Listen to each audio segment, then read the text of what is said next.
Information या the features which we got from the human genome project. ठीक है, कुछ जीन के बारे में मैंने आपको बताया, उसके बाद मैं कहूँ, मैंने कहा 2% से भी कम जीनोम हमारे प्रोटीन की इंफॉर्मेशन रखता है, और आपके मेरे हम सभी के अंदर 99.9% न्यूक्लियोटाइड बेसिस एग्जैक्टली सेम होते हैं। आपके मेरे अंदर सबके अंदर एग्जैक्टली सेम होती है। कितनी सीक्वेंस? 99.9%। सिर्फ 0.1% का डिफरेंस है आप में और मेरे अंदर। ये बात आपको याद रखनी, ठीक है। आप कह रहे हैं वो जो डिफरेंट सीक्वेंस है ना, जो 0.1% न्यूक्लियोटाइड बेसिस जो डिफरेंट है ना, वो ये वाले रिपीट हो रहे हैं बार बार। दे आर रिपीटेड, बार बार बार बार बार रिपीट हो रहे हैं, ठीक है। और ये ऐसी रिपीटेड सीक्वेंस हमारे डीएनए में थोड़ी बहुत नहीं है, काफी जगह मिल जाएगी। जहां भी रिपीटेड सीक्वेंस मिले यानी वो आपको अलग बना रही थी, वही सीक्वेंस है। क्लियर है? ये जो रिपीटेड सीक्वेंस है, जो बार बार रिपीट हो, कौन सी हो रही है बार बार रिपीट? जो आपको अलग बना रही है। और ये जो आपको अलग बना रही है, बार बार रिपीट हो रही है, तो ये आपको मैं बताऊं, ये कभी भी कोडिंग फंक्शन नहीं करती है। एक बच्चे ने मुझसे पूछा था और मैंने अभी तक उसका डाउट पेंडिंग रखा था, ताकि यहाँ पर उसको समझ आए। कहते हैं there is no coding function. मतलब क्या है इस बात का? ध्यान से सुनो। मतलब ये कि जब डीएनए से आरएनए बनेगा ना, और आरएनए से प्रोटीन, तो जो रिपीट हो रहा है ना जगह जगह, वो आरएनए में कभी नहीं जाता। तो डीएनए से आरएनए, आरएनए से प्रोटीन, यानी कि जो डीएनए में डीएनए से आरएनए बन रहा है, उसके अंदर वो रिपीटेड सीक्वेंस नहीं होगी। तो रिपीटेड डीएनए कभी भी एक्सप्रेस नहीं होता, ये ध्यान रखना। इसीलिए आप में भी हाइट का जीन है, मेरे में भी हाइट का जीन है, कलर का जीन है, दे ऑल आर सेम। ठीक है। अच्छा, उसके अलावा क्या बोल रहे हैं? तो ठीक है, कोडिंग फंक्शन नहीं कर रहा तो कुछ और करता होगा। इस रिपीटेड सीक्वेंस से हम क्रोमोसोम का स्ट्रक्चर देख सकते हैं, या इवोल्यूशन देख सकते हैं। इवोल्यूशन किस डायरेक्शन में जा रहे हैं, we can go for evolution. ठीक है। अच्छा, अब ये तो हो गया कि मान लीजिए थोड़ा 10 20 50 बेस पेयर का फर्क है, ये वो वाला डिफरेंस है। अब 1.4 मिलियन 1.4 मिलियन ऐसी लोकेशंस भी हैं हमारी बॉडी में। 1.4 मिलियन ऐसी लोकेशंस भी हैं बॉडी में जहां पर सिर्फ वन बेस पेयर का डिफरेंस है।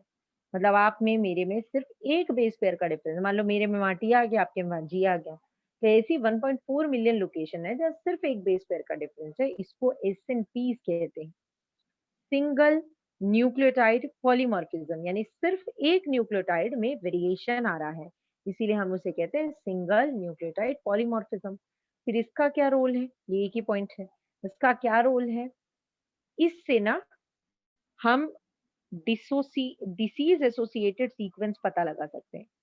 डिसीज एसोसिएटेड सीक्वेंस, हम किसी भी डिसीज एसोसिएटेड सीक्वेंस का पता लगा सकते हैं, या हम ह्यूमन हिस्ट्री की स्टडी कर सकते हैं। We can trace human history. समझ गए? So this is the complete information. बहुत आप लोग वैसे पढ़ते हो, जिस तरीके से पढ़ते हो ना बुक से रट के, वैसे याद नहीं होगा। अगर आप ऐसे पढ़ेंगे आपको फटाफट याद होगा। क्या बताया? सब याद करोगे। टोटल बेस पेयर कितने? 3164.7। कितने जीन? एक जीरो कितने जीन? 30,000। एक जीन का साइज 3,000। सबसे बड़ा डिस्ट्रोफिन 2.4 मिलियन बेस। जीन का कितनों का फंक्शन नहीं पता, आधों का पता है, आधों का नहीं पता। एक सबसे ज्यादा जीन पहले क्रोमोसोम पे 2968, याद रखेंगे। सबसे कम जीन वाई क्रोमोसोम पे 231। 2% से भी कम जीनोम प्रोटीन को कोड करता है।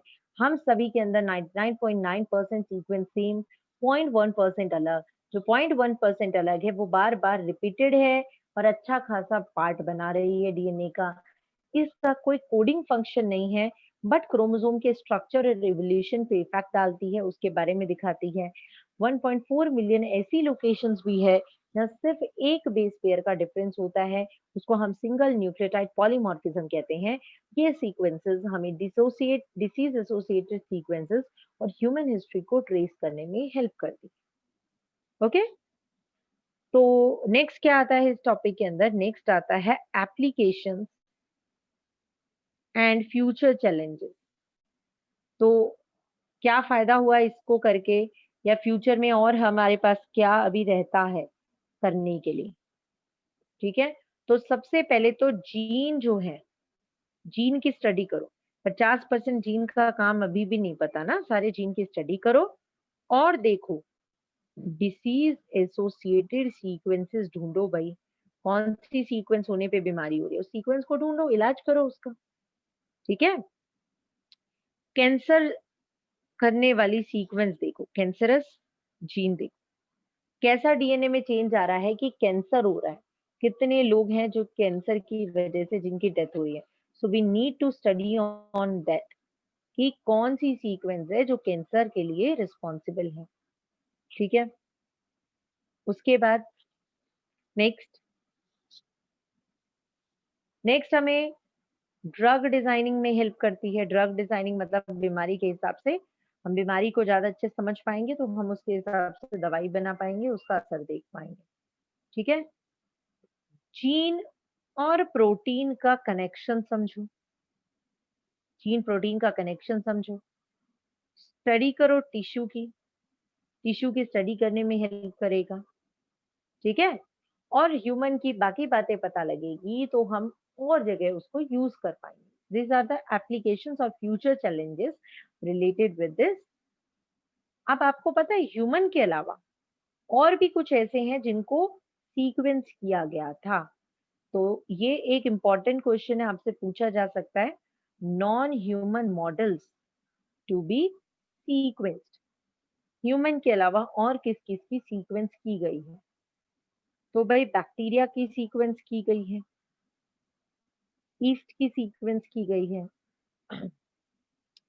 अच्छा सी एलिगन्स की सीक्वेंस की गई है, ये याद रखना, सी एलिगन्स, राइट।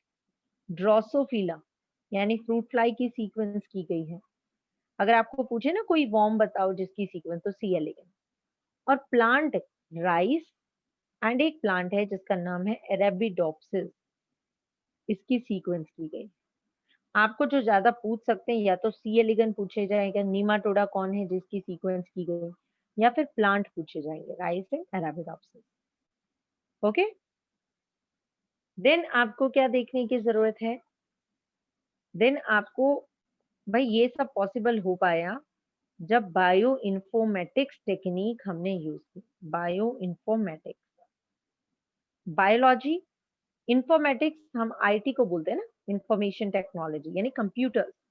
सो जब बायोलॉजी को और इंफॉर्मेशन टेक्नोलॉजी को जोड़ दे, है ना, यानी कंप्यूटर साइंस हम बायोलॉजी में लगा दे तो वो बायो इंफॉर्मेटिक्स है। कंप्यूटर्स का यूज करने की वजह से बायोलॉजी में ये इजी हो गया, हम डाटा को इजीली स्टोर कर सकते हैं, उस डाटा को इजीली सीक्वेंस कर सकते हैं, इजीली उनको आइडेंटिफाई कर सकते हैं जिस भी सीक्वेंस का पता लगाना चाहें। Is it clear? So the topic is now completed. आप बताइए।